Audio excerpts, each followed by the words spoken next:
आप सुन रहे हैं जगत गुरु तत्वदर्शी संत रामपाल जी महाराज द्वारा लिखित पुस्तक जीने की राह का पेज नंबर 315। 11वां, बच्चे के जन्म पर शास्त्र विरुद्ध पूजा निषेध। बच्चे के जन्म पर कोई छठी आदि नहीं मनानी है। सूतक के कारण प्रतिदिन की तरह करने वाली पूजा, भक्ति, आरती, ज्योति जगाना आदि बंद नहीं करनी है। इसी संदर्भ में एक संक्षिप्त कथा बताता हूं कि एक व्यक्ति की शादी के 10 वर्ष पश्चात पुत्र हुआ था। पुत्र की खुशी में उसने बहुत ही खुशी मनाई। 20-25 गांवों को भोजन के लिए आमंत्रित किया और बहुत ही गाना बजाना हुआ, अर्थात काफी पैसा खर्च किया। फिर 1 वर्ष के बाद उस पुत्र का देहांत हो जाता है। फिर वही परिवार टक्कर मारकर रोता है और अपने दुर्भाग्य को कोसता है। इसलिए कबीर साहब हमें बताते हैं कि बेटा जाया खुशी हुई, बहुत बजाए थाल, आना जाना लग रहा ज्यों कीड़ी का नाल। पतझड़ आवत देखकर बन रोवे मन माही, ऊंची डाली पात थे अब पीले हो जाही। पात झड़नता यूं कहे सुन भई तरुवर राय, अब के बिछुड़े नहीं मिला न जाने कहां गिरेंगे जाए। तरुवर कहता पात से, सुनो पात एक बात, यहां की याहे रीति है, एक आवत एक जात। 12वां, देई धाम पर बाल उतरवाने जाना निषेध। बच्चे के किसी देई धाम पर बाल उतरवाने नहीं जाना है। जब देखो बाल बड़े हो गए, कटवा कर फेंक दो। एक मंदिर में देखा कि श्रद्धालु भक्त अपने लड़के या लड़कियों के बाल उतरवाने आए। वहां पर उपस्थित नाई ने बाहर के रेट से 3 गुना पैसे लिए और एक कैंची भर बाल काट कर माता पिता को दे दिए। उन्होंने श्रद्धा से मंदिर में चढ़ाए। पुजारी ने एक थैले में डाल दिए। रात्रि को उठाकर दूर एकांत स्थान पर फेंक दिए। यह केवल नाटकबाजी है। क्यों न पहले की तरह स्वाभाविक तरीके से बाल उतरवाते रहें तथा बाहर डाल दें। परमात्मा नाम से प्रसन्न होता है, पाखंड से नहीं। 13वां, नाम जाप से सुख। नाम यानी उपदेश को केवल दुख निवारण की दृष्टिकोण से नहीं लेना चाहिए, बल्कि आत्म कल्याण के लिए लेना चाहिए। फिर सुमिरन से सर्व सुख अपने आप आ जाते हैं। कबीर साहब कहते हैं, सुमिरन से सुख होत है, सुमिरन से दुख जाए। कहें कबीर सुमिरन किए, साईं माही समाए। 14वां, व्याभिचार निषेध। पराई स्त्री को मां, बेटी, बहन की दृष्टि से देखना चाहिए। व्याभिचार महापाप है। जैसे गरीबदास जी कहते हैं, पर द्वारा स्त्री का खोले, 70 जन्म अंधा हो डोले। सुरापान मदमासाहारी, गवन करें भोगे पर नारी। 70 जन्म कटत हैं शीशम, साक्षी साहिब है जगदीशम। पर नारी ना परसियों, मानो वचन हमार। भवन चतुर्दशता सिर, त्रिलोकी का भार। पर नारी ना परसियों, सुनो शब्द सल्तंत। धर्मराय के खंभ से अर्धमुखी लटकंत। 15वां, निंदा सुनना व करना निषेध। अपने गुरु की निंदा भूल कर भी न करें और न ही सुने। सुनने से अभिप्राय है, यदि कोई आपके गुरुजी के बारे में मिथ्या बातें करे तो आपने लड़ना नहीं है, बल्कि यह समझना चाहिए कि यह बिना विचारे बोल रहा है, अर्थात झूठ कह रहा है। आप सुन रहे हैं जगत गुरु तत्वदर्शी संत रामपाल जी महाराज द्वारा लिखित पुस्तक जीने की राह का पेज नंबर 316। गुरु की निंदा सुने जो काना, ताको निश्चय नरक निदाना। अपने मुख निंदा जो करहीं, शुकर श्वान गर्भ में परहीं। निंदा तो किसी की भी नहीं करनी है और न ही सुननी है, चाहे वह आम व्यक्ति ही क्यों न हो। कबीर साहब कहते हैं कि तिनका कबहु न निंदिए, जो पांव तले हो। कबहु उठ आखिन पड़े, पीर घनेरी हो। 16वां, गुरु दर्श की महिमा। सत्संग में समय मिलते ही आने की कोशिश करें तथा सत्संग में नखरे यानी मान बढ़ाई करने नहीं आवे, अपितु अपने आप को एक बीमार समझकर आवे। जैसे बीमार व्यक्ति चाहे कितने ही पैसे वाला हो, चाहे उच्च पदवी वाला हो, जब अस्पताल में जाता है तो उस समय उसका उद्देश्य केवल रोग मुक्त होना होता है। जहां डॉक्टर लेटने को कहे लेट जाता है, बैठने को कहे बैठ जाता है, बाहर जाने का निर्देश मिले बाहर चला जाता है, फिर अंदर आने के लिए आवाज आए चुपके से अंदर आ जाता है। ठीक इसी प्रकार यदि आप सत्संग में आते हो तो आपको सत्संग में आने का लाभ मिलेगा, अन्यथा आपका आना निष्फल है। सत्संग में जहां बैठने को मिल जाए वहीं बैठ जाएं, जो खाने को मिल जाए उसे परमात्मा कबीर साहिब की रजा से प्रसाद समझकर खाकर प्रसन्न चित्त रहें। कबीर साहब कहते हैं कि संत मिलन को चालिए तज माया अभिमान, जो जो कदम आगे रखे वो ही यज्ञ समान। संत मिलन को जाइए दिन में कई कई बार, आसोज के मेह ज्यों घना करे उपकार। कबीर दर्शन साधु का परमात्मा आवे याद, लेखे में वो है घड़ी बाकी के दिन बाद। कबीर दर्शन साधु का मुख पर बसे सुहाग, दर्श उन्हीं को होत हैं जिनके पूर्ण भाग। 17वां गुरु महिमा। यदि कहीं पर पाठ या सत्संग चल रहा हो या वैसे गुरुजी के दर्शनार्थ जाते हो तो सर्वप्रथम गुरुजी को दंडवत यानी लंबा लेटकर प्रणाम करना चाहिए। बाद में सदग्रंथ साहिब व तस्वीरें जैसे साहिब कबीर की मूर्ति, गरीब दास जी की व स्वामी राम देवानंद जी व गुरु जी की मूर्ति को प्रणाम करें, जिससे सिर्फ भावना बनी रहेगी। मूर्ति पूजा नहीं करनी है, केवल प्रणाम करना पूजा में नहीं आता। यह तो भक्त की श्रद्धा को बनाए रखने में सहयोग देता है। पूजा तो वक्त गुरु व नाम मंत्र की करनी है, जो पार लगाएगा। कबीर साहब कहते हैं कि गुरु गोविंद दो खड़े, काके लागू पाए, बलिहारी गुरु आपने, जिन गोविंद दियो मिलाए। गुरु बड़े हैं गोविंद से, मन में देख विचार, हरि सुमरे सो रह गए, गुरु भजे होए पार। कबीर हरि के रूठता गुरु की शरण में जाए, कबीर गुरु जय रूठ जा, हरि नहीं होत सहाय। 7 समुद्र की मसी करूं, लेखनी करूं बनिराय, धरती का कागज करूं तो गुरु गुण लिखा न जाए।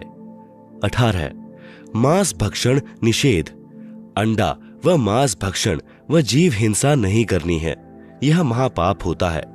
जैसे साहिब कबीर जी महाराज व गरीब दास जी महाराज ने बताया है, जीव हने हिंसा करे प्रकट पाप सिर होए, निगम पुनी ऐसे पाप ते भिस्त गया नहीं कोय। तिल भर मछली खाए के कोटि गौ दे दान, काशी करो तो ले मरे तो भी नरक निदान। बकरी पाती खात है ताकि काढ़ी खाल, जो बकरी को खात है तिनका कौन हवाल। गला काटी कलमा भरे किया कहे हलाल, साहब लेखा मांगसी तब होसी कौन हवाल। दिन को रोजा रखत है रात हनत है गाय, यह खून वह वंदगी कहूं क्यों खुशी खुदाए।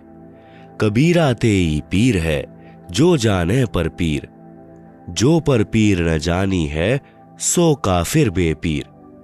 खूब खाना है खिचड़ी माही परी टुकलौन, मांस पराया खाए के गला कटावे कौन।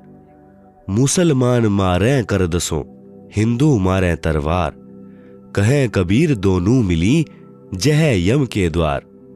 मांस आहारी मानव प्रत्यक्ष राक्षस जानी, ताकि संगति मति करे होई भक्ति में हानि। मांस खाए ते ढेर सब मद पीवे सो नीच, कुल की दुर्मति पर हरे राम कहे सो ऊंच। मांस मछलियां खात हैं सुरा पान से हेत, ते नर नर के जाहिंगे माता पिता समेत। जीव हिंसा जो करते हैं या आगे क्या पाप, कंटक जुनी जिहान में सिंह भेड़िया और सांप। झोटे बकरे मुर्गी ताई, लेखा सभी लेत गुसाई। मृग मोर मारे महमंता, अचराचर है जीव अनंता। जिह्वा स्वाद हिते प्राणा, नीमा नाश गया हम जाना। तीतर लवा बुटेरी चिड़िया, खूनी मारे बड़े अगड़िया। अदले बदले लेखे लेखा, समझ देख सुन ज्ञान विवेका। शब्द हमारा मानियो, और सुनते हो नर नारी। जीव दया बिन कुफर है, चले जमाना हारी। अनजाने में हुई हिंसा का पाप नहीं लगता। बंदी छोड़ कबीर साहिब कहते हैं, इच्छा कर मारे नहीं, बिन इच्छा मर जाए। कहे कबीर तास का, पाप नहीं लगाए। आप सुन रहे हैं जगत गुरु तत्वदर्शी संत रामपाल जी महाराज द्वारा लिखित पुस्तक जीने की राह का पेज नंबर 317। 19। गुरुद्रोही का संपर्क निषेध। यदि कोई भक्त गुरु जी से द्रोह यानी गुरु जी से विमुख हो जाता है, करता है वह महापाप का भागी हो जाता है। यदि किसी को मार्ग अच्छा न लगे तो अपना गुरु बदल सकता है। यदि वह पूर्व गुरु के साथ बैर व निंदा करता है तो वह गुरुद्रोही कहलाता है। ऐसे व्यक्ति से भक्ति चर्चा करने में उपदेशी को दोष लगता है, उसकी भक्ति समाप्त हो जाती है। गरीबदास जी कहते हैं, गुरुद्रोही की पैड़ पर जे पग आवे बीर। 84 निश्चय पड़े, सतगुरु कहें कबीर। जान बूझ साची तजय, करे झूठे से नेह। जाकी संगत हे प्रभु, स्वपन में भी ना देह। अर्थात गुरुद्रोही के पास जाने वाला भक्ति रहित होकर नरक व लख 84 जूनियों में चला जाएगा। 20। जुआ निषेध। जुआ ताश कभी नहीं खेलना चाहिए। बंदी छोड़ कबीर साहिब कहते हैं, मांस भखें और मद पिएं, धन वेश्या सो खाएं। जुआ खेली चोरी करें, अंत समूल आ जाए। 21। नाच गान निषेध। किसी भी प्रकार के खुशी के अवसर पर नाचना व अश्लील गाने गाना भक्ति भाव के विरुद्ध है। जैसे एक समय एक विधवा बहन किसी खुशी के अवसर पर अपने रिश्तेदार के घर पर गई हुई थी। सभी खुशी के साथ नाच गा रहे थे, परंतु वह बहन एक तरफ बैठकर प्रभु चिंतन में लगी हुई थी। फिर उनके रिश्तेदारों ने उससे पूछा कि आप ऐसे क्यों निराश बैठे हो? आप भी हमारी तरह नाचो, गाओ और खुशी मनाओ। इस पर वह बहन कहती है कि किसकी खुशी मनाऊं? मुझ विधवा का एक ही पुत्र था, वह भी भगवान को प्यारा हो चुका है। अब क्या खुशी है मेरे लिए? ठीक इसी प्रकार इस काल के लोक में प्रत्येक व्यक्ति की स्थिति है। यहां पर गुरु नानक देव जी की वाणी है कि ना जाने काल की कर डारे, किस विधि ढल पासा आवे। जिन्हा दे सिरते मौत खुड़ गदी, उन्हानू केड़ा हासावे। साध मिले साडी शादी होंदी, बिछड़ दां दिल गिरी वे। अखदे नानक सुनो जिहाना, मुश्किल हाल फकीरी वे। कबीर साहिब जी महाराज भी कहते हैं कि झूठे सुख को सुख कहे, मान रहा मनमोद।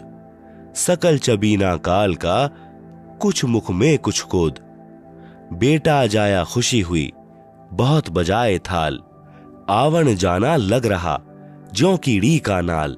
आप सुन रहे हैं जगत गुरु तत्वदर्शी संत रामपाल जी महाराज द्वारा लिखित पुस्तक जीने की राह का पेज नंबर 318। विशेष।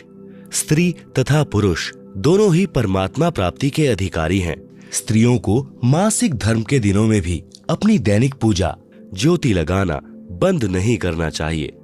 न ही किसी के देहांत या जन्म पर भी दैनिक पूजा कर्म बंद नहीं करना है। नोट: जो भक्तजन इन 21 सूत्रीय आदेशों का पालन नहीं करेगा उसका नाम समाप्त हो जाएगा।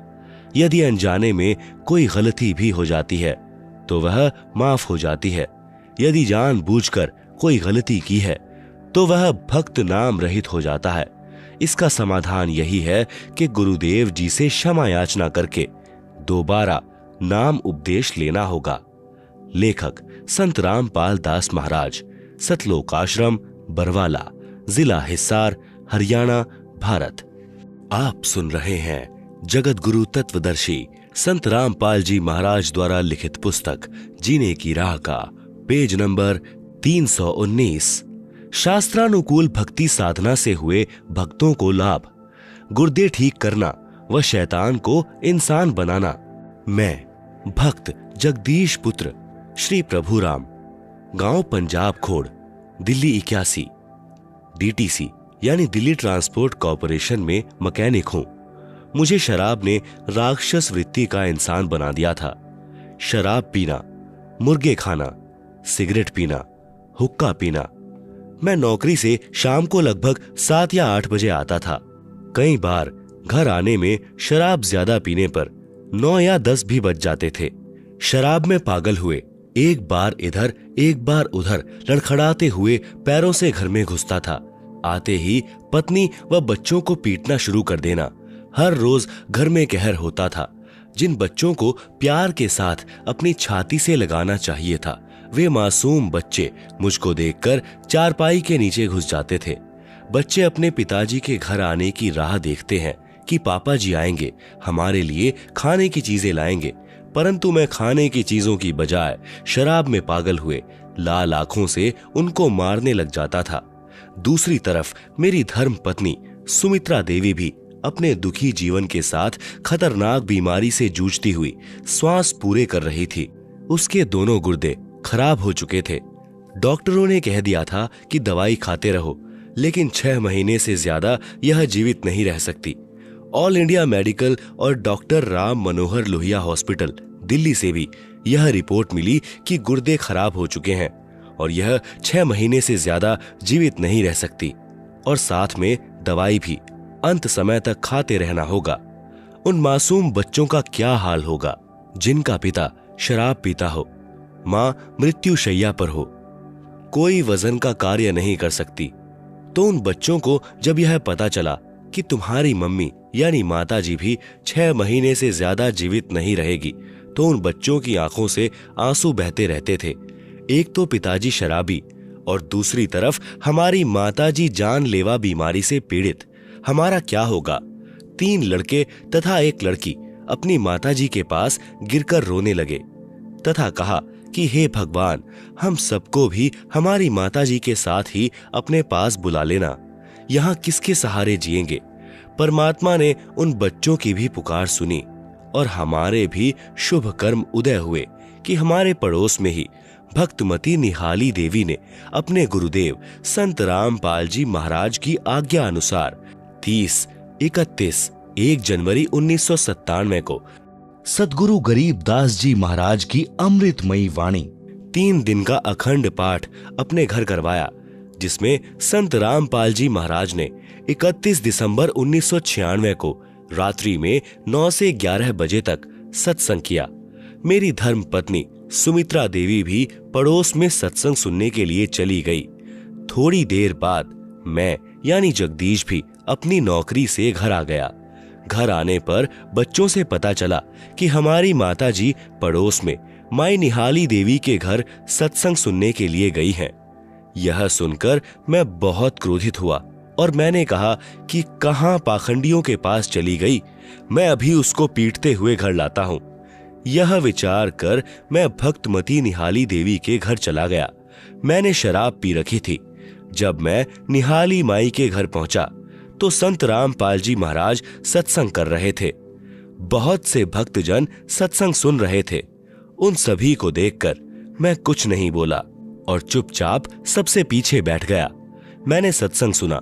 सत्संग में महाराज जी ने बताया कि शराब पीवें कड़वा पानी, 70 जन्म श्वान के जानी, सोनारी जारी करे, सुरापान 100 बार, 1 चिलम हुक्का भरें, डूबे काली धार, मानुष जन्म पाए कर नहीं भजें हरि नाम, जैसे कुआं जल बिना खुदवाया किस काम।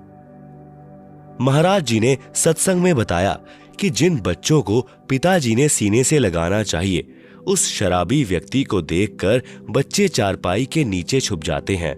शराबी व्यक्ति आप भी दुखी, धन हानि, समाज में इज्जत समाप्त तथा परिवार तथा पड़ोस व रिश्तेदारों तक को परेशान करके बद्दुआएं प्राप्त करता है।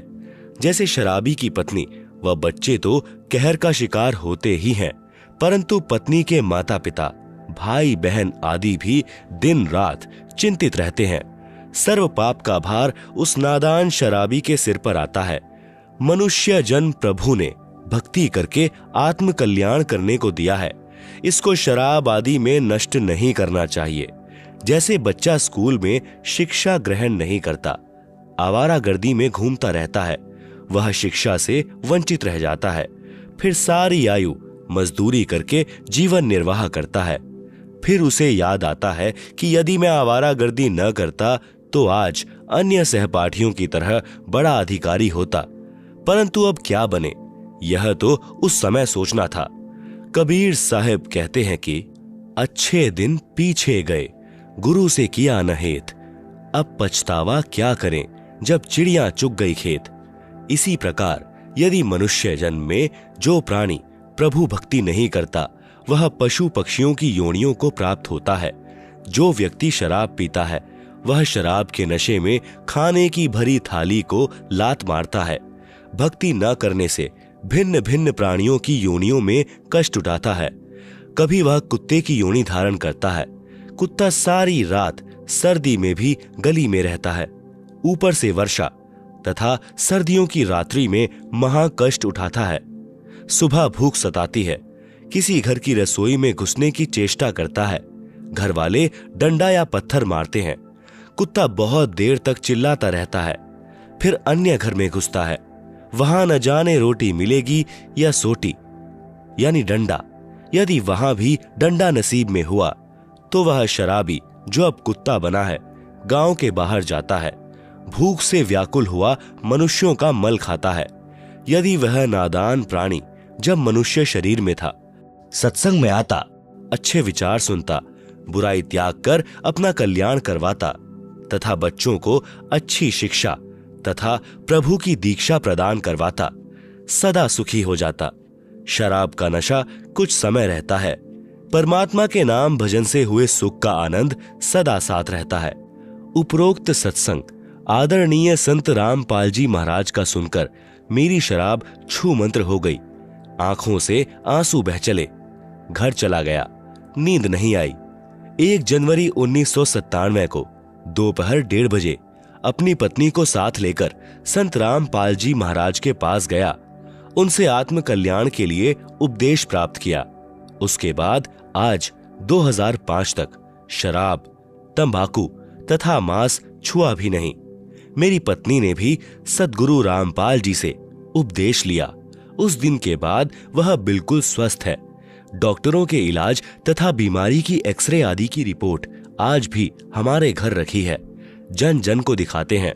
संत रूप में आए परमेश्वर के संदेश वाहक संत रामपाल को पहचानो। मुफ्त नाम उपदेश प्राप्त करके कृपया अपना कल्याण करवाएं। भक्त जगदीश दास। आप सुन रहे हैं जगत गुरु तत्वदर्शी संत रामपाल जी महाराज द्वारा लिखित पुस्तक जीने की राह का पेज नंबर 321, 11,000 वोल्टेज के तार से छुड़वाना। मैं भक्त सुरेश दास, पुत्र श्री चांद राम, निवासी गांव धनाना, जिला सोनीपत, जो कि फिलहाल शास्त्री नगर, रोहतक, हरियाणा का निवासी हूं। सद्गुरु जी से नाम उपदेश लेने से पहले मेरे घर की आर्थिक स्थिति बहुत कमजोर थी। परिवार का कोई भी ऐसा सदस्य नहीं था जो कि कभी बीमार न रहता हो। मेरी पत्नी को भूत प्रेत बहुत ही ज्यादा परेशान करते थे। इतना कष्ट रहने के बावजूद हम देवी देवताओं की बहुत पूजा करते थे तथा मेरी हनुमान जी में बहुत ज्यादा आस्था थी। लेकिन घर में संकट पर संकट आते जा रहे थे। किसी भी काम में बरकत नहीं हो रही थी। पूर्ण परमात्मा सद्गुरु रामपाल जी महाराज जी मेरे परिवार के होने के कारण हम उनको पूर्ण परमात्मा नहीं मान पाए, जिसका खामियाजा हमें कई वर्षों तक झेलना पड़ा। तभी गांव सिंहपुरा निवासी भक्त विकास ने मुझे बताया कि आपके घर में पूर्ण परमात्मा जगत गुरु रामपाल जी महाराज आए हुए हैं और आप कहां सोए पड़े हो। तो मैंने कहा कि काल ने हमें कष्ट ही इतना दे रखा है कि हमें वहां के बारे में जानने का टाइम ही नहीं मिला। सारा समय डॉक्टरों के चक्कर काटने में चला जाता है, ऊपर से आर्थिक तंगी भी बहुत रहती है। उस भक्त ने मुझे काफी समझाया। पूर्ण परमात्मा की ऐसी दया हुई कि मैं संत रामपाल जी महाराज से नाम उपदेश लेने के लिए अक्टूबर 2010 में सतलोक आश्रम बरवाला में पहुंचा। नाम उपदेश लेने के बाद सद्गुरु जी ने अपना दया का पिटारा खोल दिया और मुझे वो सुख अनुभव होने लगे जिनका वर्णन इस जुबान से कर पाना बहुत मुश्किल है। मेरी पत्नी को भूत प्रेत सता रहे थे। सद्गुरु देव जी की दया से अब वह पूर्ण रूप से ठीक है। 7 सितंबर 2011 को मेरा लड़का मोहित उम्र 12 साल, जो कि मेरे कहने पर मिस्त्री को बुलाने के लिए गया था, मेरा लड़का मिस्त्री के मकान की छत पर चढ़ गया तथा छज्जे पर चला गया। छज्जे के साथ ऊपर 11,000 वोल्टेज के बिजली के तार थे। लड़के तथा तारों के बीच में केवल 1 फीट की दूरी थी। जब वह उनके नजदीक गया तो तारों ने लड़के को खींच लिया और लड़के के सिर पर तार चिपक गया तथा 1 इंच गहरा घुस गया। वह मुंह जल गया और बिजली सारे शरीर में प्रवेश करके पैर के अंगूठे की हड्डी को तोड़कर निकलने लगी।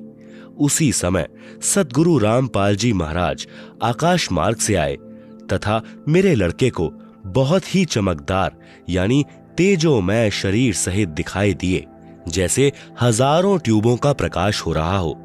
उन्होंने लड़के का हाथ पकड़कर बिजली से छुड़ाकर छज्जे पर लिटा दिया। फिर लड़के की सद्गुरु जी से बहुत बातें हुई तथा जब सद्गुरु जी जाने लगे तो लड़के ने पूछा कि गुरु जी कहां जा रहे हो? तो गुरु जी ने कहा कि बेटा मैं तेरे साथ हूं, तू घबरा मत। उस समय मेरे लड़के मोहित की माताजी भी वहीं पर थी। उसने यह दृश्य अपनी आंखों देखा तथा वह बहुत घबरा गई क्योंकि लड़के के शरीर से बिजली के लपटें निकल रही थी। उसके बाद हम लड़के को पीजीआई रोहतक हॉस्पिटल में लेकर गए। वहां पर भी लड़के को गुरुजी दिखाई दिए। वह मेरे लड़के ने कहा कि गुरुजी मेरे साथ हैं, आप घबराओ मत। यदि आज हम गुरुजी की शरण में नहीं होते तो हमारा लड़का आज जिंदा नहीं होता तथा मेरी पत्नी को भी प्रेत मार डालते। हम उजड़ने से बच गए। यह सद्गुरु रामपाल जी महाराज की ही दया है। आप सुन रहे हैं जगत गुरु तत्वदर्शी संत रामपाल जी महाराज द्वारा लिखित पुस्तक जीने की राह का पेज नंबर 322। सर्व पाठकों से प्रार्थना है कि मेरी सत्य कथा को पढ़कर आप जी भी सतगुरु रामपाल जी महाराज जी की शरण में आकर अपना समय रहते कल्याण कराएं तथा प्रारंभ में लिखे कर्मों के कारण जो घटनाएं घटनी होती हैं उनसे पूर्ण रूप से बचोगे। सद्गुरु रामपाल जी महाराज के सत्संग वचनों में मैंने सुना था कि पूर्ण परमात्मा कबीर जी बंदी छोड़ हमारे सर्व पापों को नाश कर देते हैं। ऐसा ही प्रमाण ऋग्वेद मंडल 10 सूक्त 161 मंत्र 2 में तथा मंडल 9 सूक्त 80 मंत्र 2 में भी लिखा है कि यदि किसी रोगी की प्राण शक्ति क्षीण हो चुकी है तथा उसकी आयु भी शेष न रही हो तो उसके प्राणों की रक्षा करूं तथा उसे 100 वर्ष आयु प्रदान करके अर्थात उसकी आयु बढ़ाकर साधक को सर्व सुख प्रदान करता हूं। सज्जनों, सतगुरु रामपाल जी महाराज ने अपने अमृत वचनों में यह भी बताया है कि प्रत्येक प्राणी अपने किए कर्मों के अनुसार ही सुख व दुख प्राप्त करता है।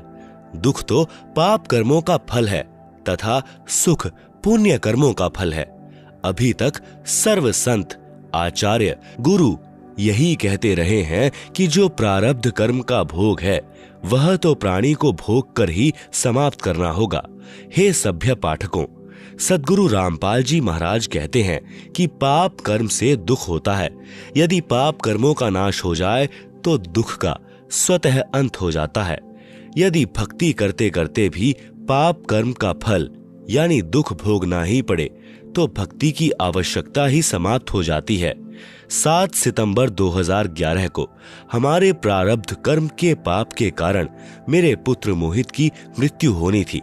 हमारे सद्गुरु रामपाल जी महाराज जी की कृपा से परम पूज्य कबीर परमेश्वर जी ने हमारे पाप का नाश कर दिया तथा मेरे बच्चे की जीवन रक्षा करके आयु बढ़ा दी। यदि 7 सितंबर 2011 को प्रारब्ध कर्म के फल स्वरूप मेरा बेटा मर जाता तो हम सर्व परिवार के सदस्य भक्ति त्याग देते तथा नास्तिक हो जाते, क्योंकि हमें उस समय परमात्मा का पूर्ण ज्ञान नहीं था। अब भगवान पर अत्यधिक विश्वास हो गया है। यह भी विश्वास हो गया कि परम पूज्य कबीर जी ही परमेश्वर हैं। ये पाप नाशक, सर्व सुखदायक व पूर्ण मोक्षदायक हैं तथा सद्गुरु रामपाल जी महाराज उन्हीं के भेजे उनके अवतार आए हैं। अतः आप जी से पुनः प्रार्थना है कि अविलंब सतलोक आश्रम बरवाला में पहुंचे तथा उपदेश लेकर कल्याण कराएं। आप जी से प्रार्थना करने का मेरा उद्देश्य यह है कि मेरे जैसे दुखिया बहुत हैं। मेरी उपरोक्त आत्मकथा को पढ़कर विचार करके वे भी मेरे की तरह संकटों का निवारण करा सकेंगे तथा सुखी हो सकेंगे। यह संसार समझदा नाही, कहंदा शाम दोपहरे नू, गरीब दास यह वक्त साथ है, रोवोगे इस पहरे नू। भक्त सुरेश दास, पुत्र श्री चांदराम, शास्त्री नगर, रोहतक। Mobile number. आप सुन रहे हैं जगत गुरु तत्वदर्शी संत रामपाल जी महाराज द्वारा लिखित पुस्तक जीने की राह का पेज नंबर 323। भक्त दीपक दास के परिवार की आत्मकथा। बंदी छोड़ सद्गुरु रामपाल जी महाराज जी की दया। मुझ दास का नाम दीपक दास, पुत्र श्री बलजीत सिंह, गांव महलाना, जिला सोनीपत है। हम 3 पीढ़ियों से राधा स्वामी पंथ डेरा बाबा जयमल सिंह से नाम उपदेशी थे। सबसे पहले मेरी दादी जी की माता जी यानी मेरे पिताजी की नानी जी ने राधा स्वामी पंथ से नाम उपदेश ले रखा था। उसके बाद मेरे दादा दादी जी और फिर मेरे माता पिताजी ने भी राधा स्वामी पंथ के संत गुरविंद्र सिंह जी से नाम लिया हुआ था। हम भी गुरविंद्र जी महाराज को पूर्ण पुरुष मानते थे तथा इस पंथ में पूर्ण श्रद्धा यह सोचकर रखते थे कि यह संसार में प्रभु प्राप्ति का श्रेष्ठ पंथ है और उनके विशाल डेरे और विशाल संगत समूह को देखकर विशेष आकर्षित थे और सेवा करने के लिए डेरा बाबा जयमल सिंह व्यास यानी पंजाब में तथा छतरपुर पूसा रोड दिल्ली भी जाते रहते थे। लेकिन इस पंथ में उम्र विशेष में नाम दिया जाता है, इसलिए अभी मैं इस पात्रता के लिए अयोग्य था। मेरे माता पिता जिस दिन छतरपुर से नाम लेने के लिए गए हुए थे, उसी दिन मेरे छोटे भाई उम्र 5 के हाथ से पड़ोस के एक बच्चे की आंख में कोई वस्तु अनजाने में लग गई। जब शाम को नाम उपदेश लेकर मेरे माता पिता वापस आए, उसी दिन से हमारा व हमारे पड़ोसियों का वैर हो गया कि आपके बेटे ने हमारे बेटे की आंख में जानबूझकर चोट मारी है, और उसी दिन से हमारे ऊपर दुखों का पहाड़ टूट पड़ा। उसी दौरान मेरे दादाजी का बीमारी के कारण देहांत हो गया। जब मेरे दादाजी का पार्थिव शरीर दूसरे कमरे में रखा हुआ था, तो उस समय मेरी दादी जी, जिनका देहांत हुए 12 वर्ष हो चुके थे, मेरी बुआ प्रेमवती में प्रेत की तरह प्रवेश करके बोली। मेरी दादी ने भी राधा स्वामी पंथ से प्राप्त 5 नामों की बहुत ज्यादा साधना कर रखी थी। वे नियमित रूप से 3 बजे ही व दिन में भी भजन व सुमरन करने के लिए बैठ जाती थी और घंटों राधा स्वामी पंथ के बताए नामों का जाप व अभ्यास किया करती थी कि आज तुम्हारे दादाजी का जीवन संस्कार समाप्त हो गया, इसलिए मैं तुम्हें संभालने आई हूँ। मेरी दादी जी को जीवित अवस्था में सांस की बीमारी के कारण खांसी रहती थी। वे 12 साल के बाद भी ज्यों की त्यों ही खांस रही थी। तब हमने पूछा कि दादी जी, आप तो बहुत दुखी दिखाई दे रही हो, क्या आप सतलोक नहीं गई? तब मेरी दादी ने कहा कि बेटा, मैंने गलत साधना करने के कारण अपना अनमोल मनुष्य जीवन व्यर्थ कर दिया और अब मृत्यु के पश्चात भूत योनि में कष्ट उठा रही हूँ। आप सुन रहे हैं जगत गुरु तत्वदर्शी संत रामपाल जी महाराज द्वारा लिखित पुस्तक जीने की राह का पेज नंबर 324। मैं कहीं सतलोक में नहीं गई। मेरी माता जी ने आश्चर्य के साथ पूछा कि माँ, क्या आपको आपके गुरु चरण सिंह जी महाराज ने नहीं संभाला?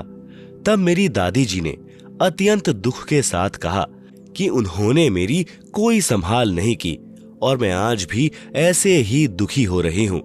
उस घटना के 2 साल बाद एक दिन मेरी दूसरी बुआ कमला देवी के अंदर मेरे दादाजी प्रेतवत प्रवेश करके बोले और कहा कि मैं तो बहुत दुखी हूँ तथा मेरी कोई गति नहीं हुई, मैं नहाना चाहता हूँ। यह सुनकर मेरी माता जी ने दुख व आश्चर्य से कहा कि आप तो सतलोक में गए थे, क्या वहां पर नहाने के लिए पानी भी नहीं है? लेकिन दादाजी ने कोई जवाब नहीं दिया। फिर मेरी माताजी मेरे दादाजी यानी जो मेरी बुआ कमला देवी में प्रेतवत प्रवेश थे को नहलाने लगी तो वह कहने लगे कि बेटी, मैं अपने आप नहा लूंगा। तो मेरी माताजी ने दादाजी को, हालांकि वह मेरी बुआ जी में प्रवेश थे, इसलिए बुआ वाले कपड़े ही पहना दिए।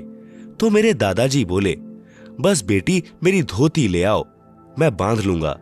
मेरी माताजी ने ऐसे ही एक चद्दर पकड़ा दी जो उन्होंने कपड़ों के ऊपर से ही लपेट ली। फिर कहा कि मेरे लिए चाय बनाओ और जल्दी जल्दी में ही चाय पी ली। मैंने पूछा कि दादाजी, आप सतलोक नहीं गए? तो उन्होंने कहा कि बेटा, मैं तो बहुत कष्ट में हूँ।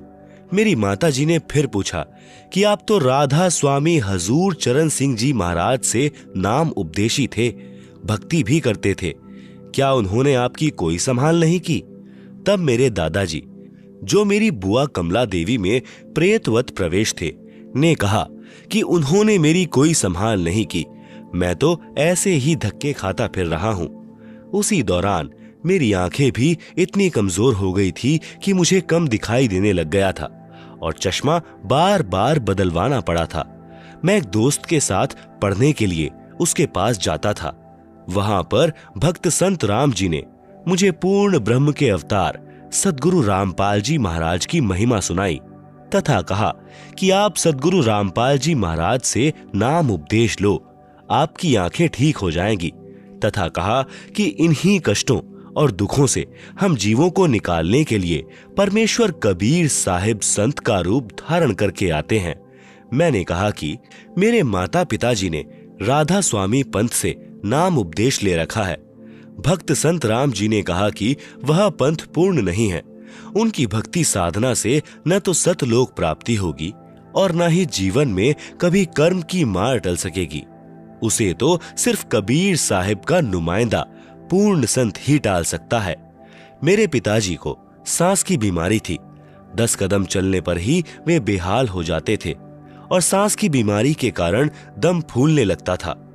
हाई और लो ब्लड प्रेशर की भी बीमारी थी। मेरे पिताजी को इलेक्शन ड्यूटी के दौरान हार्ट अटैक हुआ, पर कर्म संस्कार वश वे बच गए।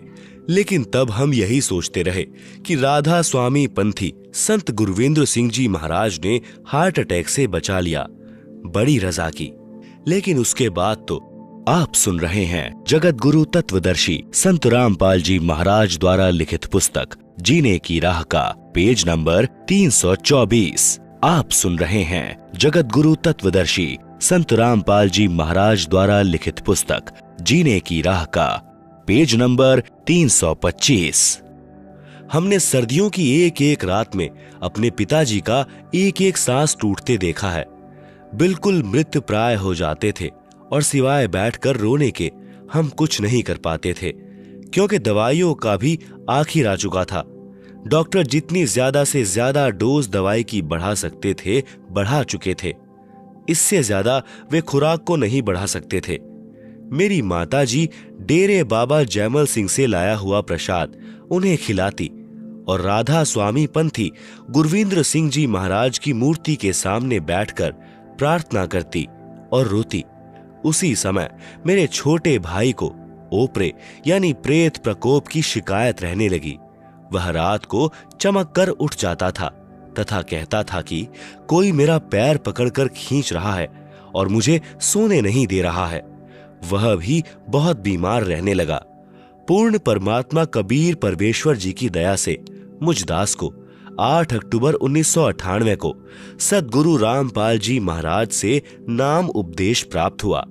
सद्गुरु रामपाल जी महाराज जी की असीम कृपा से 20 दिन के अंदर ही मेरा चश्मा उतर गया तथा मैंने दवाई खाना भी छोड़ दिया। मुझे सद्गुरु रामपाल जी महाराज पर पूरा विश्वास हो गया था। भक्त संत राम जी ने घर पर आकर मेरे माता पिताजी को भी समझाया कि आप पूर्ण परमात्मा कबीर साहिब के नुमाइंदे पूर्ण संत रामपाल जी महाराज से नाम उपदेश लो, आपके सर्व कष्टों का निवारण हो जाएगा। उसके बाद मैंने भी अपने माता पिता को समझाया तो वे बोले, हम पहले तो राधा स्वामी थे, अब संत रामपाल जी महाराज से नाम उपदेश लेंगे, दुनिया क्या कहेगी। तब मैंने कहा कि पिताजी, यदि एक डॉक्टर से इलाज नहीं हो रहा तो क्या दूसरा डॉक्टर नहीं बदलते। परंतु दुखी बहुत थे। कुछ समय बाद कबीर परमेश्वर जी की शरण में आ गए और राधा स्वामी पंथ के उन 5 नामों का त्याग करके पूर्ण संत सद्गुरु रामपाल जी महाराज से नाम उपदेश ले लिया। सद्गुरु कबीर साहिब जी कहते हैं, शरण पड़े को गुरु संभाले, जान के बालक भोला रे। सारे परिवार के नाम लेने के साथ ही हमारे अच्छे दिन शुरू हो गए। मेरे भाई का ओपरा यानी प्रेत बाधा ठीक हो गया। पिताजी का स्वास्थ्य बिल्कुल ठीक हो गया। पहले वे 10 कदम भी नहीं चल सकते थे, अब एक आदमी के साथ लगकर चीनी की बोरी को उठा देते हैं। आज हमारा परिवार पूर्ण परमात्मा के अवतार सद्गुरु रामपाल जी महाराज जी की शरण में उनकी दया से पूर्ण सुखी है। परंतु हमारे दादा दादी व पिताजी की नानी जी के मनुष्य जीवन का जो नुकसान हुआ उसकी भरपाई किसी भी प्रकार से नहीं हो सकती। यदि किसी आदमी की जान बचाने के लिए लाखों और करोड़ों रुपए खर्च कर दिए जाएं और उसकी जान बच जाए तो उसे उस खर्च हुए पैसे का कोई मलाल नहीं होता और सोचता है कि चलो जान तो बची। लेकिन आज चाहे कितनी भी कीमत चुकाने पर भी मेरे दादा दादी का जीवन, जो कि शास्त्र विरुद्ध साधना यानी राधा स्वामी पंथ द्वारा बताए 5 नामों की साधना करने से बिल्कुल व्यर्थ चला गया। वे भूत और पितर की योनियों में कष्ट भोग रहे हैं, वापिस नहीं आ सकता।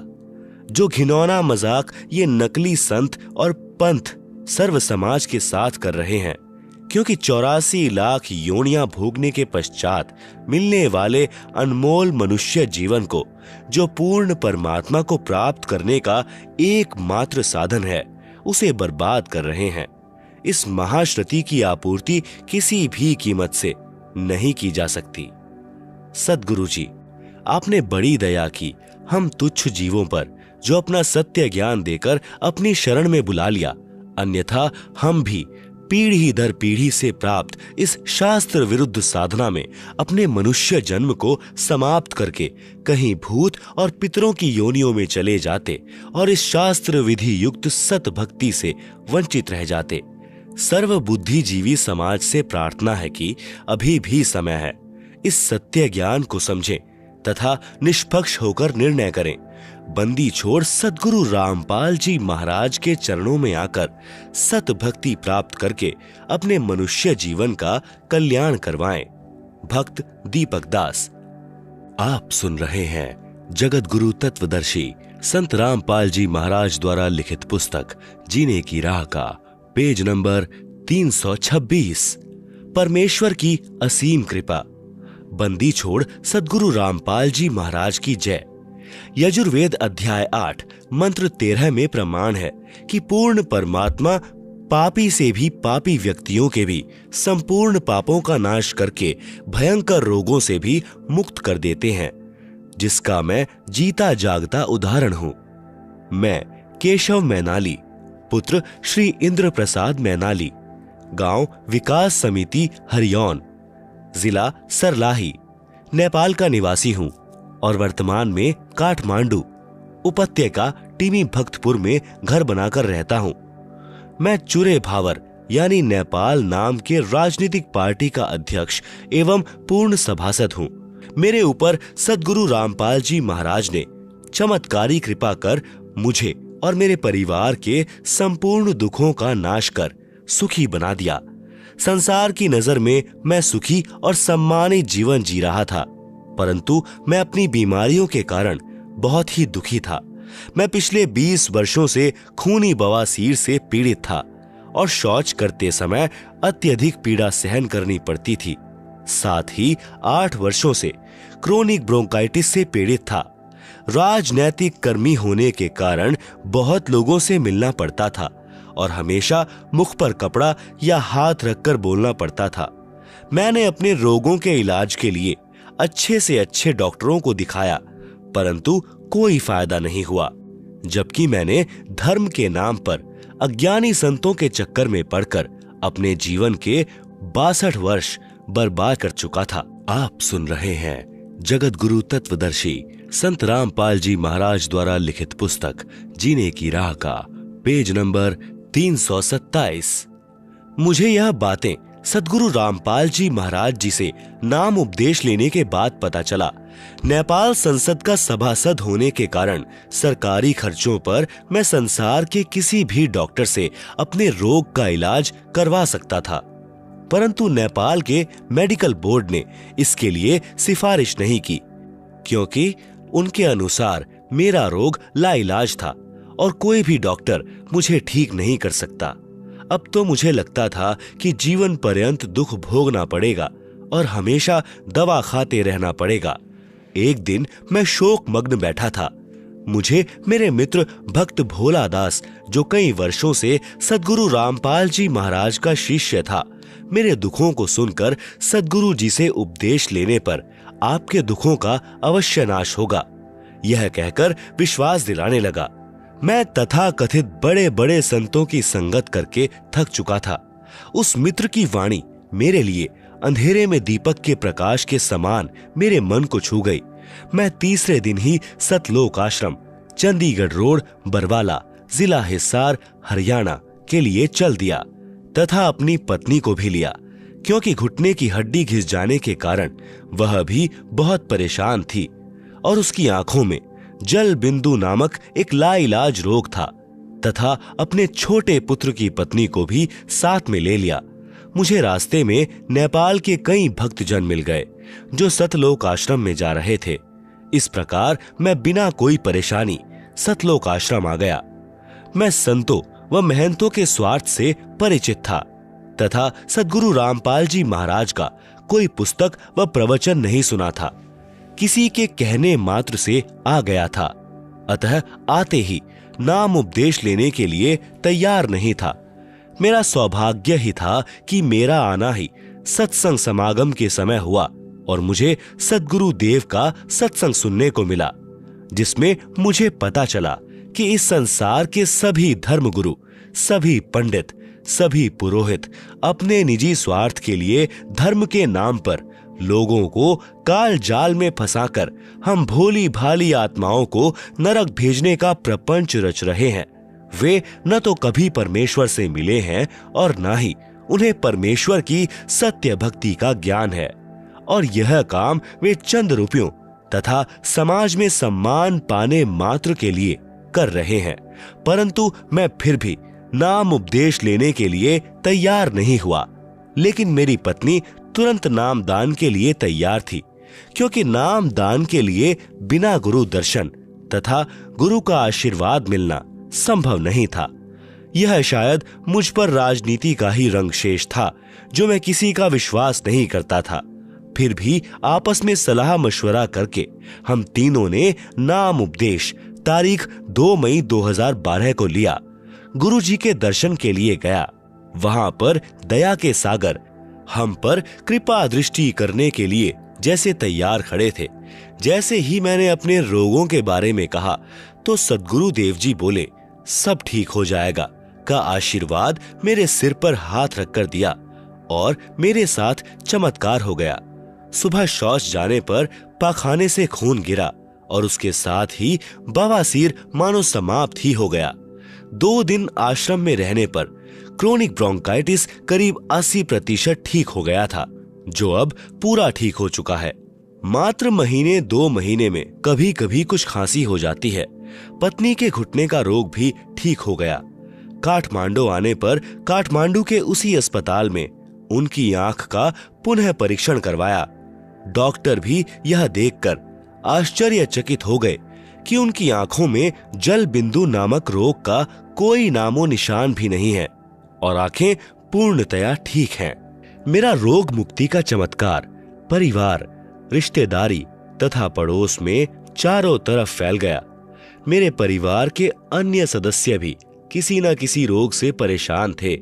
जैसे मेरे बड़े भाई जो खुद एक डॉक्टर हैं, उनका सारा शरीर फूल जाता था।